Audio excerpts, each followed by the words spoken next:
অপরাধমূলক কাজের উদ্দেশ্যে জড়ো হওয়ায় ৮ জনকে গ্রেফতার করল প্রধাননগর থানার পুলিশ।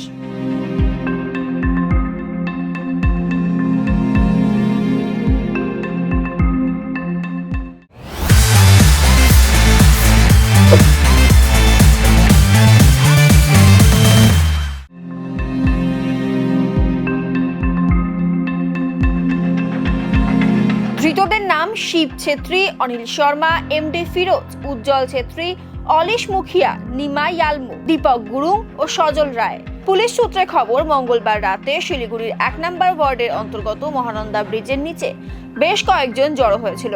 গোপন সূত্রের খবরের ভিত্তিতে প্রধাননগর থানার পুলিশের পেট্রোলিং টিম সেখানে অভিযান চালায়। যদিও পুলিশের উপস্থিতি টের পেতে সেখান থেকে পালিয়ে যায় বেশ কয়েকজন। ৮ জনকে ধরে ফেলে পুলিশ। আজ ধৃতদের শিলিগুড়ি আদালতে তোলা হয়।